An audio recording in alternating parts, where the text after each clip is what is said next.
Salut gang, j'espère que vous allez bien. Bienvenue à 180 en ligne. Si vous joignez à nous pour la première fois, on est l'Église 180. On est dans un format en ligne depuis déjà quelques mois, particulièrement aussi ce matin parce que c'est le premier dimanche de l'année. Donc, plusieurs êtes encore peut-être avec votre robe de chambre, avec votre pyjama, un bon café ou en train de faire autre chose, peu importe. Je suis content de pouvoir vous accueillir. Si vous joignez à nous pour la première fois, mon nom c'est David, je suis pasteur de l'Église et puis je veux prendre quelques minutes avec vous simplement pour vous encourager avec ce qui s'en vient devant nous pour l'année 2021.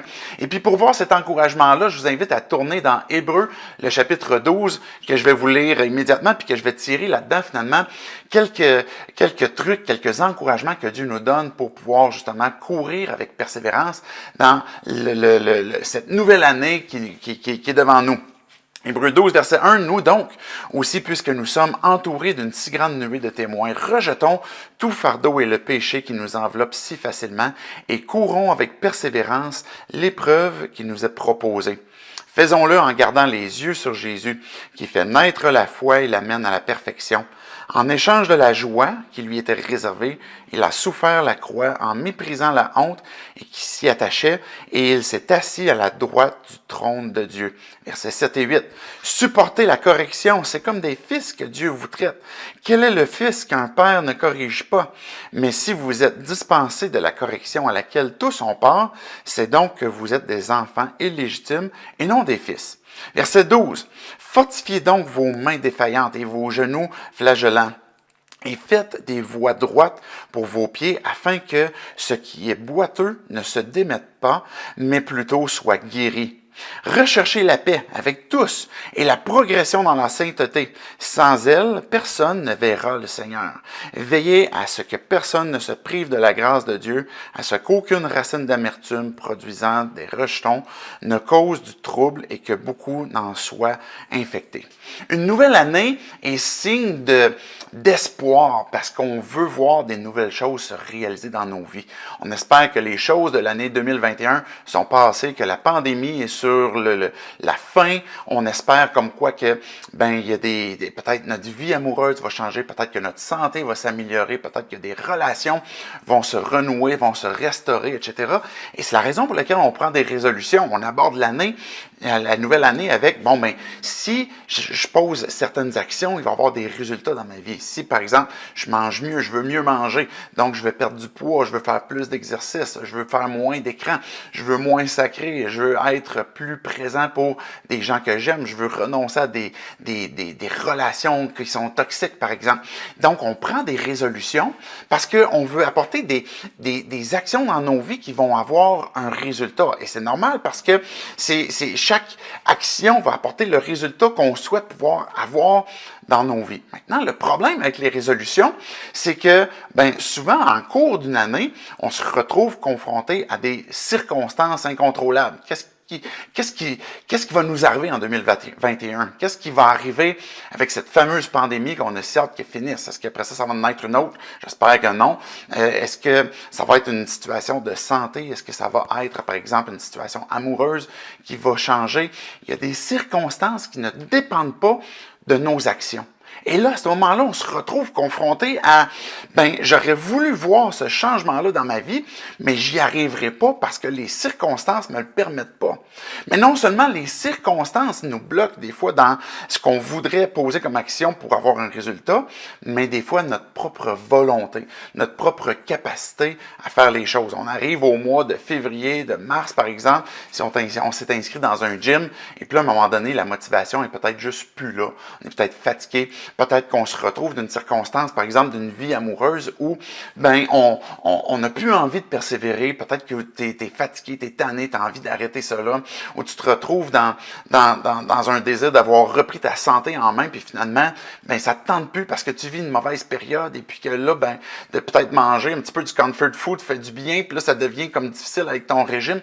Et là, on se retrouve finalement avec des circonstances ou même par rapport à notre propre volonté qu'on n'arrive pas à poser les actions pour qu'on puisse voir les changements arriver dans nos vies. Et là, qu'est-ce qui arrive dans ce temps-là? On se retrouve découragé. On se retrouve que qu'est-ce qui fait que je vais avoir envie de continuer? Qu'est-ce qui fait que je vais retrouver la motivation, mais aussi l'énergie d'avancer, malgré ce manque de capacité que j'ai ou par rapport à les circonstances qui m'empêchent de le faire, notre espoir, notre espérance ne doit pas reposer sur une date qui a changé. Le début de l'année 2021, et je veux rien enlever à ce plaisir et cette joie que l'on a de voir cette dernière page du calendrier du mois de décembre 2020 qui s'est flippé pour arriver vers 2021, mais notre espérance ne peut pas reposer sur une nouvelle année qu'on ne peut pas contrôler les circonstances, ni même notre volonté ou notre capacité. Il faut que notre espérance, il faut que notre espoir repose sur quelque chose de sûr, sur quelque chose qui ne change pas, sur quelque chose qui fait que ce sur quoi on a posé notre espérance, il va y avoir réellement une puissance de transformation dans nos vies et qui ne dépend pas ni des circonstances, ni de ma capacité ou de ma volonté. Et ce que je veux vous amener à considérer pour aborder ce nouveau départ de 2021, c'est que notre espérance doit reposer sur la personne de Dieu. Sur la personne de Dieu, parce que il y a des choses qu'en 2021 que tu ne pourras jamais changer, et ça, c'est une bonne chose. Par exemple, l'amour que Dieu a pour toi. Peu importe ce que tu fais de bien ou de mal, tu ne pourras pas changer l'amour que Dieu a pour toi. Tu ne pourras pas changer la volonté que Dieu a à te secourir. Tu vas arriver dans des moments de ta vie où ce que tu te dis, j'ai fait des niaiseries, j'ai fait des choses que j'aurais pas dû faire, je me retrouve dans des circonstances qui sont pénibles, et est-ce que Dieu a la volonté de m'en secourir? La réponse, c'est oui, et tu ne changeras rien à ce désir que Dieu a de te secourir. Il veut nous secourir. Sa miséricorde durera toujours. Il y a un psaume qui nous rappelle ce même refrain constamment. La miséricorde de Dieu durera toujours. Elle va toujours durer, ce désir de secourir. Une troisième chose que tu ne pourras pas changer en 2021, c'est la bonté que Dieu a, qui va surpasser tout le mal que tu vas faire. La grâce de Dieu surabonde toujours par rapport au péché qui est dans nos vies. Et ça, tu ne pourras rien y changer. La bonté de Dieu sera toujours là. Elle sera toujours au-delà de ce que le ciel, de ce que les nuages sont. La fidélité de Dieu est là. Et ça, tu ne pourras rien changer. Et quand que le mal va abonder dans ta vie, tu vas pouvoir avoir la certitude comme quoi que la grâce de Dieu, la bonté de Dieu va toujours surabonder. Et aussi, l'appel que Dieu nous fait à le suivre et lui faire confiance. Ça aussi, ça ne changera pas en 2021. Cet appel que Dieu nous fait à fais-moi confiance, donne-moi ta vie et maintenant suis-moi, même si tu ne vois pas tout ce qui est devant toi. Et ça, tu ne pourras rien changer à cet appel que Dieu te fait ou ce qu'il te dit, fais-moi confiance. Mais une fois qu'on comprend que ces vérités immuables de l'amour de Dieu, de la bonté de Dieu, de son désir de nous secourir, de son appel à lui faire confiance, ne changera jamais, mais tu peux aborder maintenant la vie avec le nouveau départ de 2021, avec, qu'est-ce que ça veut dire? Courons avec persévérance vers la carrière qui nous est proposée, vers l'épreuve qui nous est proposée. Et maintenant, comment est-ce qu'on va y arriver? Mais quand on comprend que ces choses-là ne changeront pas, je comprends que maintenant, la persévérance, l'énergie que je vais placer à continuer d'avancer, indépendamment des épreuves, des circonstances, des difficultés, des joies, des plaisirs, des victoires, va pas reposer sur « je persévère » pour que Dieu puisse accomplir quelque chose dans ma vie ou pour qu'il y ait des résultats que je vais générer, mais je vais persévérer parce que Dieu a tout accompli, parce que l'amour de Dieu ne changera pas, parce que la bonté de Dieu va toujours surabonder, parce que la volonté de Dieu sera toujours de me secourir, parce que l'appel de Dieu va toujours rester à « fais-moi confiance ». Et c'est la raison pour laquelle je vais persévérer. Donc, l'année 2021, on commence avec ce nouveau départ comme compréhension, comme quoi que je peux persévérer parce que Dieu a tout accompli. Et je vais vous donner quelques trucs en conclusion sur le texte qu'on a vu pour, comment est-ce que ce nouveau départ-là va générer cette persévérance-là tout au long de l'année. Et puis, je vous ai préparé un petit acrostiche avec le mot « départ ». Donc, on commence avec le premier D, qui est « débarrasse-toi ». Regardez le verset 1, il dit « Rejetons tout fardeau et le péché qui nous enveloppe si facilement ». Le D pour départ, c'est cette idée de débarrasse-toi. Débarrasse-toi de tout fardeau, de tout péché, de toute pensée qui t'éloigne de Dieu, de tout ce qui fait que l'année 2021 va être plus pénible. Débarrasse-toi de tout ce qui est superflu, de tout ce qui n'est pas ton fardeau, de tout ce qui va t'éloigner de cet appel que Dieu te fait je veux que tu me glorifies, je veux que ta vie me glorifie. Débarrasse-toi de toute pensée, que ce soit d'anxiété, d'inquiétude. Débarrasse-toi de pensée de contrôle d'avenir. Débarrasse-toi de tout mensonge qui t'emmène à te décourager de toi-même, à t'éloigner de Dieu. Débarrasse-toi de ces pensées-là, justement, qui te disent, Dieu, il n'est pas intéressé, Dieu, il est peut-être pas si bon que ça. Débarrasse-toi de toute pensée de comparaison. Débarrasse-toi des pensées qui t'empêchent de célébrer Dieu, ce pourquoi tu as été créé pour le célébrer. Si vous avez écouté le message de dimanche passé, c'était ça, l'objectif. Débarrasse-toi, ça implique le fait que j'abandonne à Dieu justement de ces pensées-là. Je les déclare comme étant, OK, c'est pas une vérité que je crois. Ce fardeau-là est quelque chose que je porte qui ne m'appartient pas et je m'en débarrasse. Le mal que je crée ou que j'entretiens dans mes pensées, je comprends comme quoi qu'il est en train de me nuire, en train de me décourager, en train de me détruire, mais je m'en débarrasse. Je l'abandonne à Dieu. Je poursuis avec le « et » de départ. Et pour élève tes pensées. Le verset 2, il va dire, faisons-le en gardant les regards sur Jésus qui fait naître la foi et l'amène à la perfection. Ce que ce texte-là nous dit, c'est que le fait de placer nos yeux sur Jésus, ce que lui fait, c'est qu'il va venir générer la foi. Et que la foi, une fois qu'elle est générée, vient apporter justement le courage. Parce que quand on a confiance, le courage va s'installer et le courage, le texte va dire qu'il va mener jusqu'à la perfection, parce que c'est Christ qui l'accomplit. Donc, on va arriver des moments où en 2021, tu vas avoir du doute. Tu vas avoir du doute sur ton même, tu vas avoir du doute sur la personne de Dieu, tu vas avoir du doute à cause des circonstances. Tu ne sauras pas quoi faire, tu ne sauras pas qu'est-ce que Dieu est en train de faire. Et c'est normal que le doute arrive, parce que c'est un combat, la Bible appelle ça le combat de la foi, et l'appel que Dieu nous fait, c'est élève tes pensées, élève tes yeux pour me regarder, pour me voir, et quand on parle de regarder, d'avoir les yeux fixés sur Christ, et le fait de lire par exemple la parole, on est en train de découvrir la personne de Christ, quand on prie, on est en train d'avoir une relation aussi avec lui, quand on écoute, où ce que Dieu place des choses sur nos cœurs, où ce que l'Esprit de Christ vient te parler, vient te convaincre, il vient t'aider à abandonner certains doutes, par exemple, et de faire confiance sur certains aspects de ta vie ou ce qui est présent, et que finalement, en élevant tes pensées, tu es en train de générer ce succès de ce nouveau départ où je suis en train d'élever mes pensées pour que je puisse persévérer, que je suis en train de fixer le but. Et tu peux pas avoir un objectif, par exemple sportif, ou ce que tu veux être un athlète dans un domaine X, sans avoir constamment devant tes yeux, mais l'objectif vers quoi tu t'en vas et ce que tu veux atteindre. Et ultimement, quand on place notre foi en Christ, c'est lui sur qui on place nos yeux, qui vient faire générer cette confiance, cette foi, ce courage pour nous conduire ultimement à la perfection. Et c'est la raison pour laquelle ça va réussir, parce que ça dépend pas de nous, mais ça dépend de lui. Mais pour ça, il faut que nous, on place notre foi, qu'on élève nos yeux vers lui. Je poursuis avec cette idée de départ. Je suis rendu au P. Tu as besoin de te prêcher. Prêche-toi. Ça a l'air un peu bizarre. Regardez verset 7. Supporter la correction, c'est comme des fils que Dieu vous traite. Ça veut dire quoi de supporter la correction? C'est intéressant parce que l'auteur ici est en train de dire, méprisez pas la correction. Parce que si Dieu le fait, c'est parce qu'il vous aime. Et comment est-ce qu'on arrive à un point dans nos vies où que peut-être il y a des épreuves, peut-être qu'il y a des difficultés, il y a des choses qui nous font mal, il y a des circonstances qui viennent sortir des choses de notre cœur, de nos pensées, dans nos attitudes, puis que là, finalement, ça se dévoile et que Dieu est en train d'apporter des transformations, des changements dans nos vies. Et là, ce que l'auteur est en train de dire, c'est, découragez-vous pas de ça.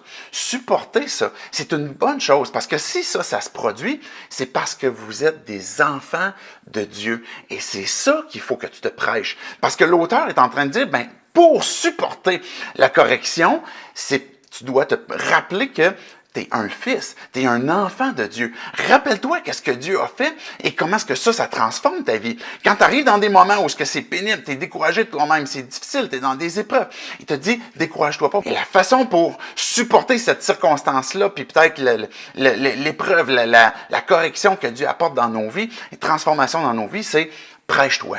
Je suis maintenant réconcilié avec lui. Je suis son enfant. Je suis aimé de Dieu. Il ne m'abandonnera jamais. Il est en train de me rendre semblable à lui. Et toutes ces vérités-là m'emmènent à...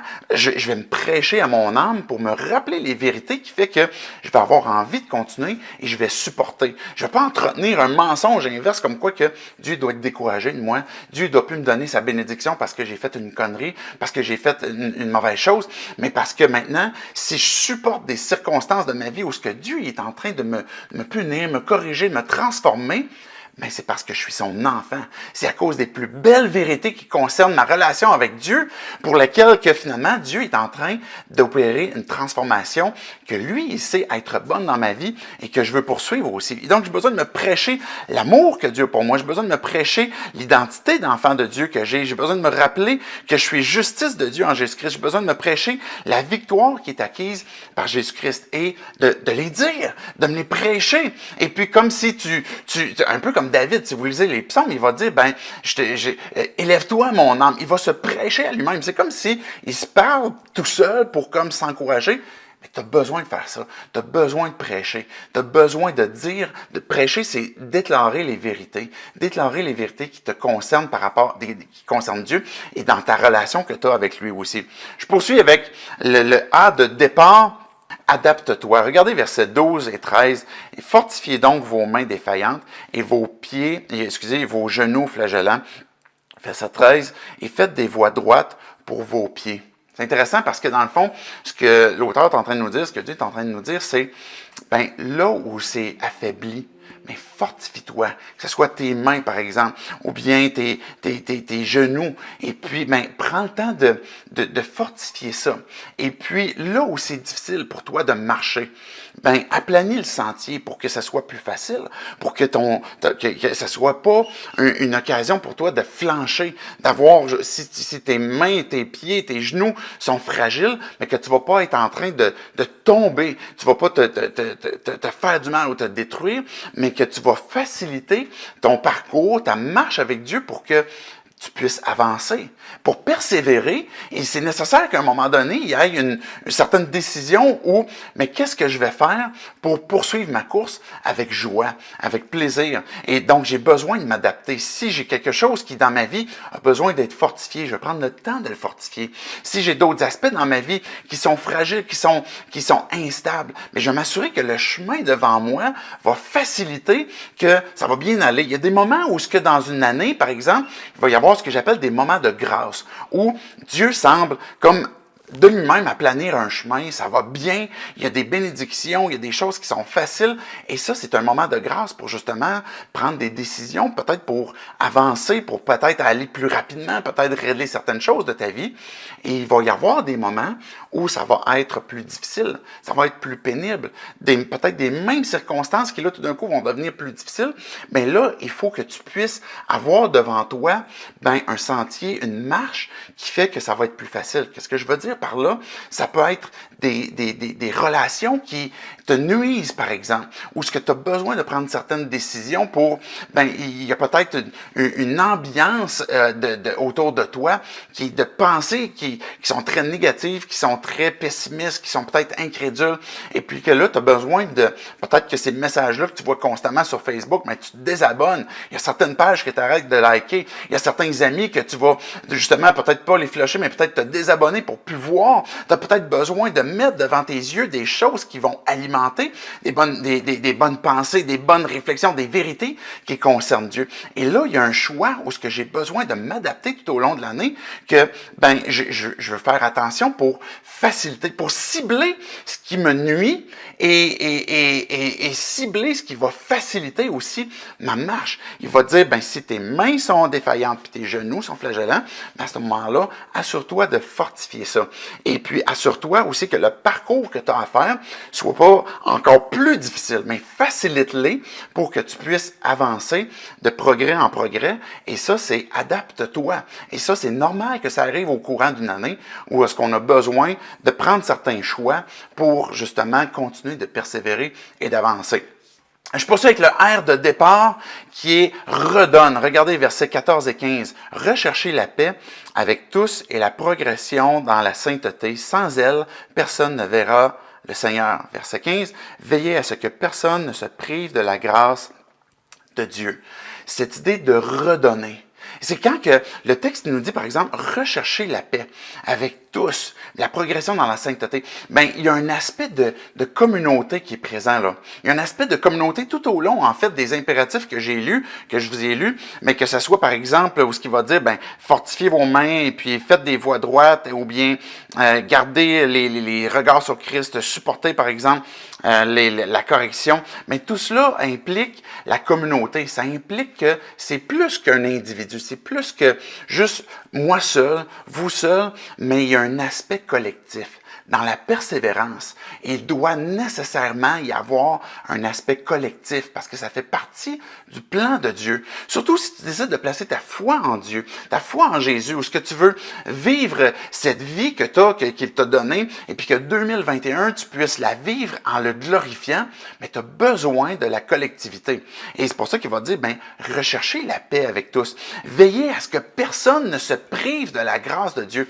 Une des choses que Jésus a établies et rapidement dans son message, c'est faire des disciples.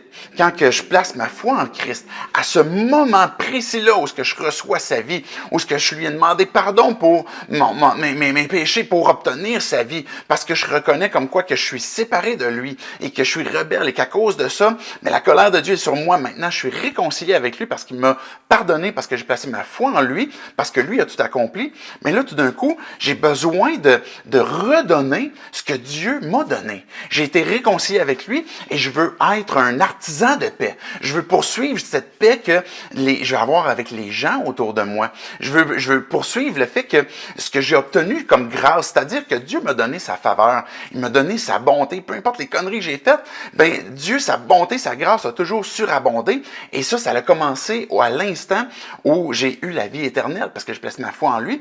Mais maintenant, une fois que j'ai compris que j'ai obtenu ça, pas par mes mérites, mais parce que Dieu a voulu me donner sa bonté, sa grâce, sa faveur, ben, je veux aussi rappeler à ceux que je reconnais comme quoi que, hey, attends un peu, tu es en train d'essayer de performer une religion pour obtenir quelque chose de la part de Dieu, plutôt que tu es en train de persévérer maintenant parce que Dieu a tout accompli pour toi. Et là, je veux pas que tu te prives de la grâce de Dieu. Et là, on rappelle comment est-ce que, mais qu'est-ce que je me prêche moi à moi-même, que je suis aimé de Dieu, que je suis son enfant, que j'ai été justifié, que je suis sanctifié, que je suis pardonné, que je suis accompagné constamment de la personne de Dieu. Mais maintenant, je veux le rappeler aux gens. Mais abandonne cette pensée comme quoi que il faut que tu fasses les choses dans une obéissance de loi, dans le but de pouvoir obtenir quelque chose de Dieu, dans le but d'être transformé. Mais maintenant, rappelle-toi que faut pas que tu te prives de la grâce de Dieu. Pourquoi on se prive de la grâce de Dieu? Parce que quand Dieu nous la donne, ben la première chose qui est confrontée, c'est notre orgueil. Parce qu'on est capable. On est capable tout seul. On va y arriver. Mais à partir du moment où ce qu'on réalise qu'on n'y arrive pas, où ce qu'on n'est pas capable, ben là, il faut se rappeler, puis que ce réflexe-là devienne de plus en plus rapide, où j'ai besoin que Dieu intervienne dans ma vie. J'ai besoin qu'il fasse naître la foi. J'ai besoin qu'il fasse naître son obéissance en moi. J'ai besoin qu'il m'enlève ce goût que j'ai de choses qui me détruisent, par exemple. Et je veux lui faire confiance. C'est pour ça que je vais renoncer à certains aspects de ma vie qui peut-être me détruisent. Donc, j'ai besoin de redonner ce message pour que personne ne se prive de la grâce de Dieu. Et quand je fais ça, c'est en train de me rappeler aussi les vérités. Quand je suis en train de faire des types, quand je suis en train de redonner ce que Dieu m'a donné, cette réconciliation, cette paix, où ce que je suis en paix avec tous, mais là, tout d'un coup, je suis en train de faire des disciples. Et il y a pas meilleur moyen de grandir dans sa foi, de persévérer que de redonner pour faire, par exemple, des disciples et puis d'aider. Puis là, on va se dire, ah, mais j'ai pas tout ce qu'il faut, j'ai pas toute la capacité, j'ai pas toutes les bonnes réponses. C'est pas grave. C'est comme ça où quand on avance ensemble, en communauté, et qu'on redonne, ben qu'on a cette facilité ou que ça devient beaucoup plus facile à persévérer et avancer. Il existe actuellement, pas juste actuellement, mais particulièrement dans cette période-là où la pandémie, ben on voit comment est-ce que ça divise beaucoup la société, ça divise même l'Église où on va dire non, c'est pas une vraie pandémie, oui, c'est une vraie pandémie, non, on n'est pas d'accord avec les différentes restrictions, oui, on est d'accord, ou bien non, ça n'a rien à voir avec la fin du monde, où il y en a d'autres qui vont dire oui, regarde, ils vont implanter une puce, puis toutes sortes de trucs, et là, tout d'un coup, on tombe dans le panneau de ce que Dieu nous dit de ne pas faire, de s'obstiner sur des convictions.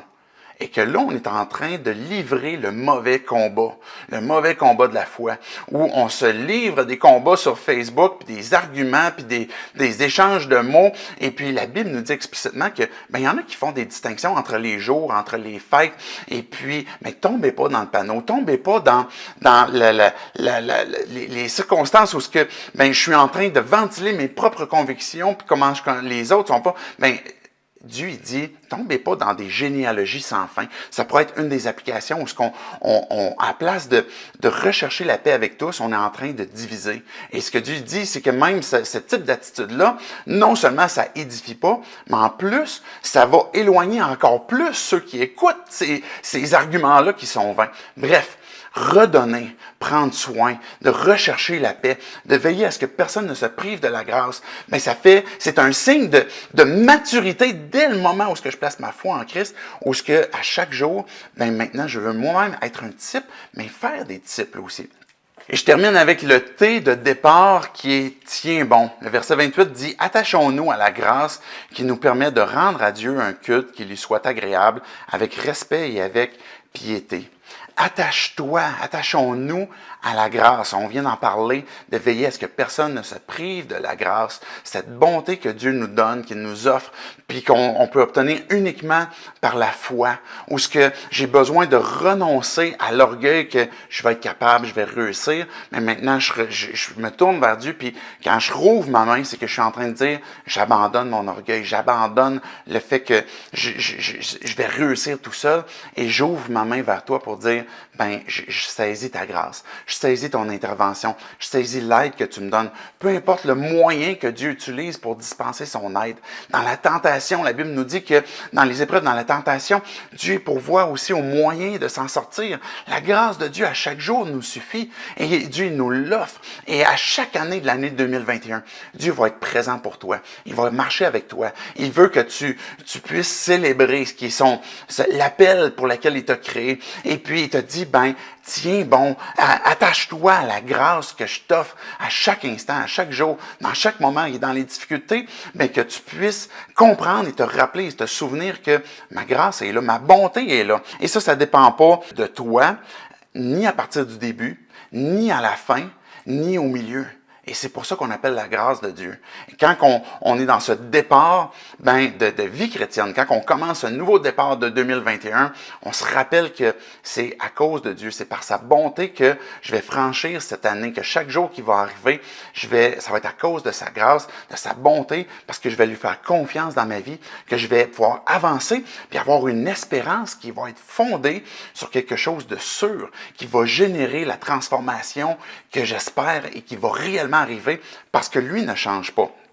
Et on a besoin de tenir bon à cette grâce-là qui nous permet justement de lui rendre un culte qui lui est agréable, qui nous permet de pouvoir être agréable à Dieu, de lui plaire, et pas parce que je suis en train de réussir tout seul, mais parce que je reconnais mon besoin, je reconnais comme quoi que lui a tout accompli et que maintenant, j'ai encore besoin de lui pour chaque instant, pour chaque jour de ma vie. Et c'est pour ça qu'on peut courir avec persévérance vers ce nouveau départ, ce D qui nous rappelle de débarrasse-toi, ce E qui nous rappelle de élève tes pensées, ce P qui nous rappelle de prêche à ton âme, prêche-toi, ce A qui nous rappelle de adapte-toi dans les circonstances pour que ça réussisse, ce R qui nous rappelle de redonne aussi à la communauté pour prendre soin, pour faire des disciples, et finalement ce T pour tiens bon. Je vous souhaite que cette nouvelle année soit remplie de bénédictions, soit remplie de ce plan que Dieu a pour vos vies, qui va pouvoir s'accomplir,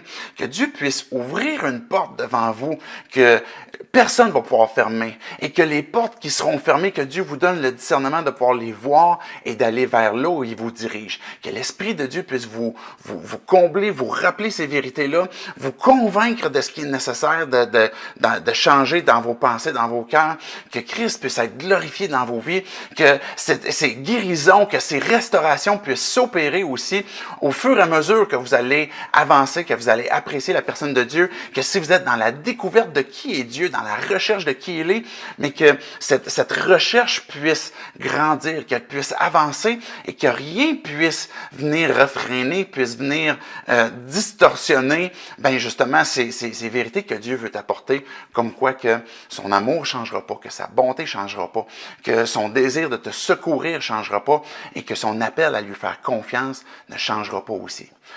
Bonne année tout le monde, bonne année 2021, bonne journée aussi, puis on se dit à la semaine prochaine. Bye bye!